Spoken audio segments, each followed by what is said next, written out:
Assalamualaikum and good morning to all of you students. How are you all? Hope so that you are good and fine by the grace of Almighty Allah Subhanahu wa Taala.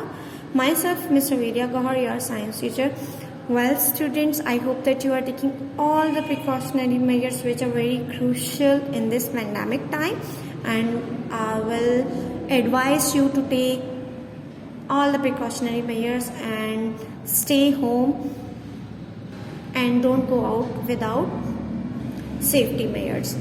Okay students, now move towards our topic without wasting our time. Let's open your books. Firstly, we will take a recap of the topic which we have covered in the previous lecture, and I will discuss the answers of the previous topic which I have given to you to solve first. Okay, in the yesterday topic we have started the digestive system. We have seen the human digestive system, and we have seen that human digestive system consists of a long tube that is called alimentary canal, which is started from the mouth and end on anus. In alimentary canal, and we have also seen the moving food, how food is moved along the alimentary canal. We have seen that food is moving in the alimentary canal due to peristalsis. Okay, we have seen the peristalsis movement, that is the movement. The muscle in the wall of alimentary canal contract and relax to produce a movement in order to push the food along the alimentary canal. This action is called peristalsis, that pushes the food material along the canal. This is the diagram of peristalsis, how food is moving along the alimentary canal. Then we have seen in the first part, that is mouth. Food enter into the mouth. We already know that the process of digestion start from the mouth. Food enter into your mouth. We chew the food by teeth. Then here saliva, slippery saliva. Saliva is basically slippery. It added with your food. It is produced in the salivary glands, and it make the food easier to swallow. Saliva contain enzyme that is called salivary amylase, which digest starch into simple sugar called maltose. Digestion start from mouth. Then it come esophagus, that is a short tube which connected the mouth to the stomach. Here no digestion occur. Here it is just a tube which passes food from mouth to the stomach. Stomach, what is stomach? Stomach is a muscular sac with valve. It has valve at each end. So stomach, which control the movement of food in and out of the stomach. Okay, our food churns in the stomach, and gastric juice which contain the stomach, which is called protease enzyme, which begins the digestion of proteins. In stomach, the digestion of protein is caused by protease enzymes, and also hydrochloric acid is present in the stomach, which kill unwanted bacteria. And continuous mixing or churning of stomach action make our food a creamy fluid. Okay? Due to the repeatedly action of muscular stomach or churning of stomach, our food is converted into a creamy liquid which passes regular interval into the small intestine. Because after the stomach, the third part of alimentary canal is small intestine. Okay, your food can stay in your stomach for 1 to 6 hours. Okay, not at once all food is passed. Okay, at once your food is not passed into your small intestine. It passes after regular interval. Okay, here are the questions which I have given you to solve. The question number 1 is, what is peristalsis? How does it work? Peristalsis क्या है और ये किस तरह काम करती है? Okay, the answer, I am discussing the answer verbally. मैं फिलहाल आपको verbally answers बता रही हूँ because I am doing the reading. जब आपको वर्क भेजूंगी तो आपको पीडीएफ की फॉर्म में वर्क भेज दूंगी, ताकि और आपको बता भी दूंगी कि कौन से क्वेश्चंस आपको, जस्ट मैं वही क्वेश्चंस भेजूंगी पीडीएफ के फॉर्म में जो आपको कॉपी में करने हैं। But here I will discuss with you answer of all the questions, जितने भी क्वेश्चंस हैं उसके आंसर्स मैं आप लोगों से डिस्कस करूंगी just for your knowledge. Okay, number 1, what is peristalsis? How does it work? The muscles in the wall of the alimentary canal contract and relax rhythmically. Means in rhythm में आपके muscles जो हैं वो contract हो रहे हैं, relax हो रहे हैं और food को push कर रहे हैं. In order to push food along, this action is called peristalsis. Okay, ये action क्या कहलाता है? Peristalsis का action कहलाता है. How does it work? It works rhythmically by contracting and relaxing. Okay, number 2, whilst food chewed in the mouth, okay, food is chewed in the mouth to break down food into smaller pieces and to be mixed with saliva. ठीक है, next, how does saliva make food easier to swallow? Saliva is slippery, it make our food slippery and easy to swallow. Number 4, what is the salivary amylase? Salivary amylase क्या है? What does it do? और ये क्या करता है? It is an enzyme that digests starch. ये salivary amylase enzyme है जो आपके क्या करता है? स्टार्च को डाइजेस्ट करता है। What is an esophagus? Esophagus is a short tube which connect the mouth with the stomach. Describe the stomach. Stomach is a muscular sac with valves at each end to control the flow of food in and out of the stomach. These answers are present in your under your headings. आपकी heading के अंदर ये answers present हैं, आपने reading की थी। Okay, next one is what is gastric juice? Gastric juice क्या है? Gastric juice contain protease enzymes which digest protein and hydrochloric acid which kill bacteria. Okay, what does it do? Okay, gastric juice में क्या है? Protease enzyme and hydrochloric acid है, जो protease enzyme क्या करता है? प्रोटीन को ब्रेक डाउन करता है और हाइड्रोक्लोरिक एसिड क्या करता है? बैक्टीरिया को किल करता है। Now I am gonna start our today's topic. आज का टॉपिक स्टार्ट करने जा रही हूँ, so watch carefully. Carefully watch करें फॉर अंडरस्टैंडिंग के लिए।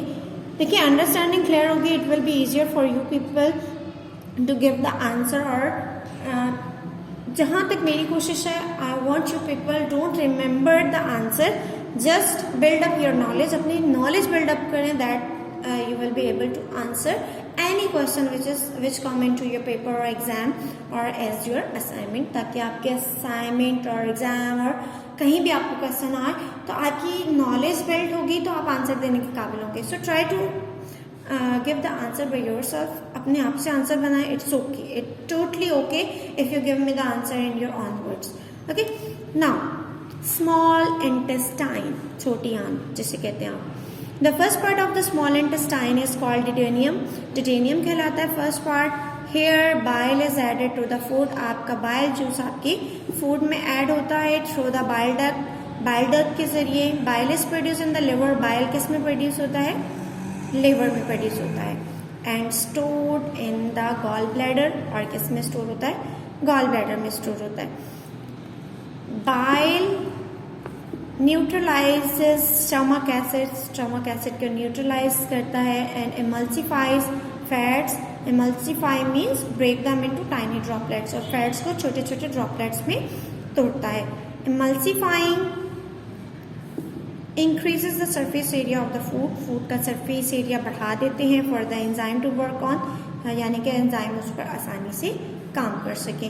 Pancreatic juice from the pancreas, pancreas से pancreatic juice is also added to the food in the duodenum, duodenum में ऐड होते हैं, यानी कि duodenum का जो small intestine का जो पहला पार्ट है वो duodenum कहलाता है। वहाँ पर आपके बाइल ऐड होता है। बाइल किस में प्रोड्यूस होता है? आपके लिवर में प्रोड्यूस होता है। और स्टोर किस में होता है? गॉल ब्लैडर में स्टोर होता है। और बाइल का काम क्या है? वो आपके स्टमक का जो एसिडिक है उसे न्यूट्रलाइज करता है। एसिडिक नेचर होती है उसे न्यूट्रलाइज करता है। अगर आपका एसिड बढ़ जाएगा तो आपको एसिडिटी फील होती है, ठीक है, आपका स्टमक में जलन स्टार्ट हो जाती है, ठीक। तो उसको कौन न्यूट्रलाइज करता है? बैलेंस कौन करता है? आपका बाइल आपका न्यूट्रलाइज करता है। और उसके साथ साथ क्या करता है? फैट्स को ब्रेक डाउन करता है, यानी कि इमल्सिफाइज फैट्स ठीक है। और इमल्सिफाई यानी कि टाइनी ड्रॉपलेट में टूटने की वजह से क्या हो जाता है, सरफेस एरिया। देखें पहले इतना सा फूड था तो इसे मजीद ब्रेक कर दिया गया, टाइनी ड्रॉप्स में बन गया तो ये फूड ज़्यादा हो गई, ठीक है। सरफेस एरिया बढ़ गया और इस पे एंजाइम ज़्यादा अच्छे से वर्क कर सकेंगे, यानी कि प्रॉपर्ली वर्क कर सकेंगे।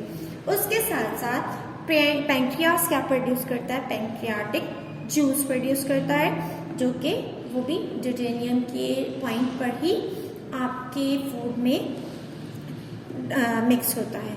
The wall of the small intestine produces intestinal juice. उसके साथ साथ आपकी स्मॉल इंटेस्टाइन की वॉल्स भी क्या प्रोड्यूस करती हैं, इंटेस्टाइनल जूस प्रोड्यूस करती हैं, विच लाइक पैंक्रियाटिक जूस, जो पैंक्रियाटिक जूस की तरह contains a variety of enzymes. उसमें वेराइटी यानी कि एंजाइम्स की मुख्तलिफ टाइप्स पाई जाती हैं to digest different food material.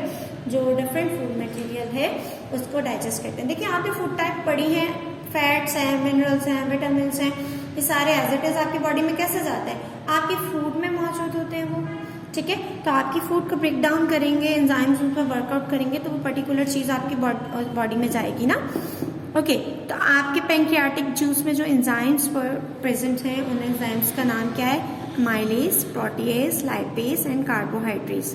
देखिए इनके नेम से ही जाहिर है माइलेज क्या कर रहा है, to digest starch not already digested in the mouth. वो स्टार्च जो आपके माउथ में डाइजेस्ट नहीं हुई वो यहाँ आके ड्यूटेनियम के पॉइंट पर जब आपकी small intestine enzyme intestinal juice में जो एंजाइम मौजूद है अमाइलेज, वो उसे ब्रेक डाउन करेगा। किस में ब्रेक डाउन करेगा, डेफिनेटली माल्टोज में ही ब्रेक डाउन करेगा। देन प्रोटीएज, प्रोटीन, देखिए प्रोटीन का पी और ये प्रोटीएज, प्रोटीएज से लगा लें, प्रोटीन को वो करेगा कन्वर्ट अमाइनो एसिड में, लाइपेज लिपिड्स एंड फैट्स को करेगा, ठीक है, यानी कि आपके जो फैट्स हैं और फैटी एसिड एंड ग्लाइसरॉल इसको कन्वर्ट करेगा। कार्बोहाइड्रेट्स किसको करेगा, कार्बोहाइड्रेट्स को करेगा इनटू ग्लूकोज।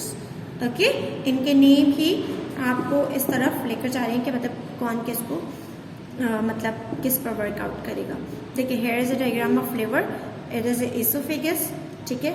यहाँ ये देखें ये आपकी ये जो लाइट्स ये बनी हुई है जिसे मैं ट्रेस आउट कर रही हूँ, this is your stomach and this is your small intestine, ठीक है। ये देखें यहाँ ये पॉइंट स्मॉल इंटेस्टाइन का, this is your pancreas, this is your pancreatic duct, ठीक है। ये बाइल डक्ट है आपकी जो लिवर से आ रही है और ये गॉल ब्लैडर है यहाँ पर सेफ हो रहा है, ठीक है। और ये देखिए ये वाल्व लगा हुआ है, ठीक, ये आपकी ड्यूटेनियम है, ठीक। तो यहाँ पर क्या हो रहा है आपके ये स्मॉल इंटेस्टाइन का जो पहला पार्ट है ये ड्यूटेनियम है, ठीक है।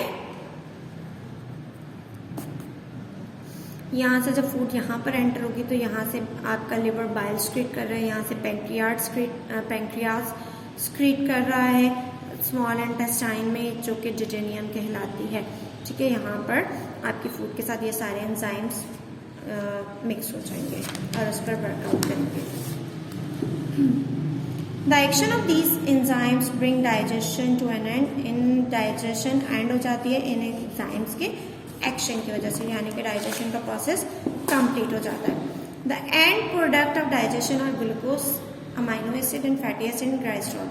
आपका एंड प्रोडक्ट आपके किस फॉर्म में फूड आपकी आ जाएगी, glycerol, fatty acid, amino acid and glucose के फॉर्म में। These molecules are absorbed in the bloodstream through the walls of the small intestine. फिर आपके ब्लड में चले जाते हैं। आपको पता है ना आपकी फूड कौन ट्रांसपोर्ट का काम कौन करता है, आपका ब्लड करता है, और जहाँ जिस चीज़ की जरूरत होती है उस चीज़ को ले जाता है और उसको ऑर्डर कौन देता है, आपका ब्रेन ऑर्डर देता है। देखिए फिर जो ये जो मॉलिक्यूल्स आपके पास आ गए इस फॉर्म में आपके फूड आ गई तो उसको कौन एब्जॉर्ब कर लेगा, ब्लड स्ट्रीम में एब्जॉर्ब हो जाएंगे, कहाँ पर, स्मॉल इंटेस्टाइन में। They are carried in solution in the blood plasma, blood plasma में जाएगा ये solution, the liquid part of the blood जो कि ब्लड का लिक्विड पार्ट है। The wall of the small intestine is folded and covered with thousand of tiny projections called villi. जो आपकी wall है स्मॉल इंटेस्टाइन की वो फोल्ड है और covered with thousand of tiny projection, छोटे छोटे प्रोजेक्शन है उसमें, इस तरह नजर आ रहे ये छोटे छोटे प्रोजेक्शन जिसे विली कहा जाता है। Villi have very thin wall, villi की जो वॉल्स हैं वो बहुत बारीक हैं, and increase the surface area of the intestine for better absorption of the food molecule in the blood stream. यहाँ से ये विली क्या करते हैं, ये जो मॉलिक्यूल्स हैं फूड मॉलिक्यूल्स हैं एंड प्रोटेक्टर जो डाइजेशन का ब्लड स्ट्रीम में यहाँ से एब्जॉर्ब करके ब्लड स्ट्रीम में देंगे। ये देखिए वॉल्स ऑफ स्मॉल इंटेस्टाइन है, ये स्मॉल इंटेस्टाइन का एक छोटा सा चंक आपको कट करके उसका सेक्शन दिखाया गया, ठीक है। इसके अंदर छोटे छोटे विलीज हैं, यहाँ से जब फूड गुजरेगी ये वॉल्स इतनी पतली हैं कि ये एब्जॉर्ब कर लेती हैं और यहाँ से एब्जॉर्ब करके किस में जाएंगी, ब्लड में जाएंगी और ब्लड आपको उस फूड को पर्टिकुलर जहाँ पर रिक्वायरमेंट होगी जिस फूड ग्रुप के वहाँ ले जाएगा। Food stay in the small intestine for between 5 to 6 और देखिए ये प्रोसेस एट वंस नहीं होगा, आपकी फूड 5 से 6 घंटे आपकी स्मॉल इंटेस्टाइन में रहती है। Undigested material passes into the large intestine, वो पार्ट जो अनडाइजेस्टेड है, जो अभी डाइजेस्ट नहीं हुआ, वो किस में चला जाएगा, लार्ज इंटेस्टाइन में चला जाएगा। Here is the diagram of small intestine. Then appendix, appendix का क्या वर्क है, समटाइम आपके अपेंडिक्स निकाल भी दी जाती है तो इंसान सर्वाइव करता है वो इस वजह से कि आपके अपेंडिक्स क्या है, स्मॉल ऑर्गन है lying at the point where small and large intestine join, जहाँ पर लार्ज और स्मॉल इंटेस्टाइन ज्वाइन होती हैं, एक दूसरे से मिलती हैं, उस पॉइंट पर आपका अपेंडिक्स मिलता है। इन ह्यूमंस में the appendix store good bacteria, appendix का काम क्या होता है, गुड बैक्टीरिया होता है to replace those lost from the digestive system during a period of illness. आप बीमार होते हो, आप एंटीबायोटिक्स लेते हो, क्यों, आपकी बॉडी में कोई माइक्रो ऑर्गेनिज्म गया है तो डॉक्टर आपको एंटीबायोटिक्स देते हैं, तो वो एंटीबायोटिक्स क्या करती हैं, आपके बैड बैक्टीरियाज को मारने के साथ साथ आपके गुड बैक्टीरियाज को भी किल कर देती है, ठीक है। तो वो उनको कौन रिप्लेस करता है, आपके अपेंडिक्स में क्या मौजूद होता है, गुड बैक्टीरियाज मौजूद होते हैं। जब आप बीमार होते हो तो वो गुड बैक्टीरियाज भी मर जाते हैं एंटीबायोटिक्स लेने की वजह से, तो उसको कौन रिप्लेस करता है, अपेंडिक्स में मौजूद गुड बैक्टीरियाज उसकी प्लेस ले लेते हैं। हाउएवर ताहम इन मैनी हर्बीवोर्स, हर्बीवोर्स जो प्लांट खाते हैं, वो एनिमल्स जो प्लांट्स खाते हैं such as horses and rabbit, जैसे कि हॉर्स और rabbit, the appendix is much larger, उनकी अपेंडिक्स ज्यादा बड़ी होती है। दिस इज टू एनेबल, ये इस वजह से होती है कि वो इसको इस काबिल बनाती है, the digestion of cellulose in the plant cell wall, आपको प्लांट सेल वॉल में जो सेलुलोज मौजूद होते हैं उसको डाइजेस्ट करती है, आपकी अपेंडिक्स डाइजेशन में हेल्प आउट करती है, क्योंकि अपेंडिक्स में गुड बैक्टीरिया होते हैं और आपके बैक्टीरिया डिकेइंग के प्रोसेस में हेल्प आउट करते हैं। ज्यादा बड़ी अपेंडिक्स होगी, it's mean it contain more bacterias, ठीक है। ओके, नाउ अब स्मॉल और लार्ज इंटेस्टाइन के जंक्शन पे मौजूद है appendix. Now come to the large intestine. Large intestine, the material that passes into the large intestine consists mainly of water, vegetable, fiber and cellulose from plant cell wall।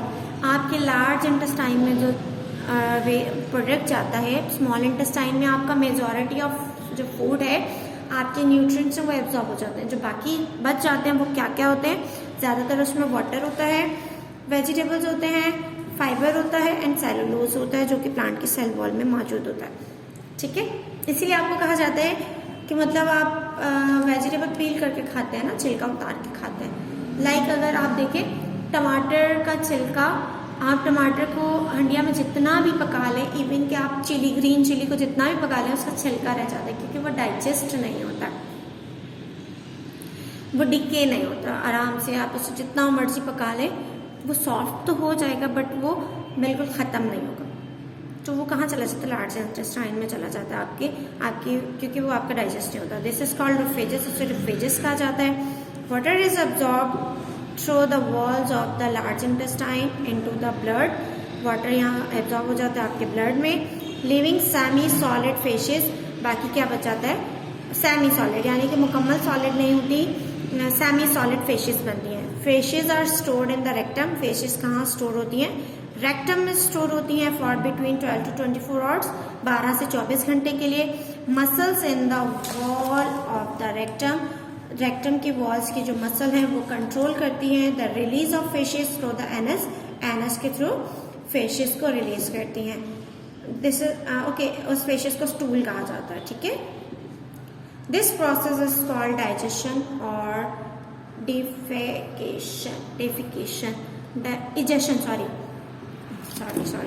Egestion और defecation का process कहा जाता है। ठीक है, digestion होने के बाद जो आपका वेस्ट मटेरियल होता है वो प्रोसेस जो से कौन कंट्रोल कर कहाँ स्टोर होता है, वो रेक्टम में स्टोर होता है और रेक्टम की मसल्स कंट्रोल करती हैं फेशियस को पास आउट करने का, और आपके रेक्टम में जो आपका वेस्ट मटेरियल है 12 to 24 आवर तक स्टोर रहता है।